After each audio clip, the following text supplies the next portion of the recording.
IPL தொடரின் 17வது league போட்டியில் குஜராத் அணியை எதிர்த்து பஞ்சாப் அணி விளையாடி வருகின்றது. இந்த போட்டியில் டாஸ் வென்ற பஞ்சாப் அணி கேப்டன் ஷிகர் தவான் டாஸ் வென்று பவுலிங்கை தேர்வு செய்தார். இதன்பின் குஜராத் அணி தரப்பில் கேப்டன் சுமன் கில், சாஹா கூட்டணி தொடக்க வீரர்களாக களமிறங்கினர். முதல் ஓவரை ஸ்பின்னர் ஹர்ப்ரீத் சிங் பரார் வீசிய அந்த ஓவரின் கடைசி பந்தில் 6 அடித்து அதிரடியாக தொடங்கினார் சுமன் கில். தொடர்ந்து அதிரடியாக 2 பவுண்டரிகளை விளாசிய சாஹா ரபாடா பவுலிங்கில் 11 ரன்கள் மட்டுமே எடுத்து வெளியேறினார். இதன் பின் நட்சத்திர வீரர் கேன் வில்லியம்சன் களமிறங்கினார். இதன் பின் சுமன் கில், கேன் வில்லியம்சன் கூட்டணி தேவைக்கேற்ப கொஞ்சம் கூட பதற்றம் இல்லாமல் பவுண்டரிகளை விளாசி வந்தனர். இதனால் 6 ஓவர்கள் முடிவில் குஜராத் அணி 52 ரன்கள் சேர்த்தது. பெரிய இன்னிங்ஸை விளையாடுவார் என்று எதிர்பார்க்கப்பட்ட வில்லியம்சன் 26 ரன்கள் எடுத்து வெளியேறினார்.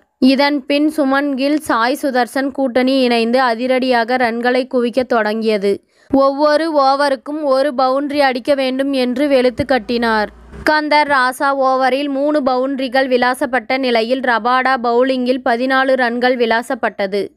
இந்த நிலையில் சிறப்பாக ஆடிய சாய் சுதர்சன் 19 பந்துகளில் 33 ரன்கள் எடுத்து ஆட்டமிழந்தார். இதன் பின் சுமன் கில் உடன் மற்றொரு தமிழக வீரர் விஜய் சங்கர் இணைந்தார். தொடர்ந்து அதிரடியாக ஆடிய சுமன் கில் 30 பந்துகளில் அரை சதம் அடிக்க குஜராத் அணி 16 ஓவர்கள் முடிவில் 3 விக்கெட்டுகள் இழப்பிற்கு 141 ரன்கள் சேர்த்திருந்தது.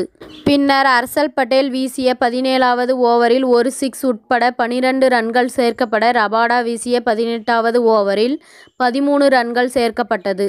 இந்த ஓவரில் 6 அடிக்க முயன்று விஜய் சங்கர் 8 ரன்களில் ஆட்டமிழந்தார். பின்னர் அதிரடி வீரர் ராகுல் திவாட்டியா களமிறங்க ஆட்டம் பரபரப்பானது.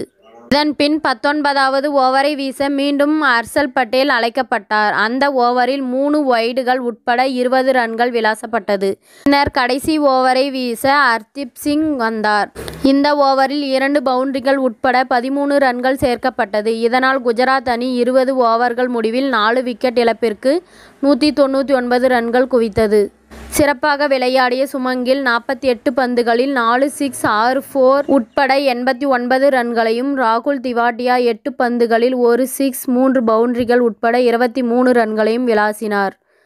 இத்துடன் இந்த செய்தி முடிவடைகின்றது. நன்றி, வணக்கம். மீண்டும் அடுத்த வீடியோவில் சந்திப்போம். மேலும் இதுபோன்ற சுவாரஸ்யமான தகவல்களை அறிய தமிழ் சிறை சேனலை சப்ஸ்கிரைப் பண்ணுங்க, ஷேர் பண்ணுங்க, லைக் பண்ணுங்க மற்றும் கமெண்ட் பண்ணுங்க.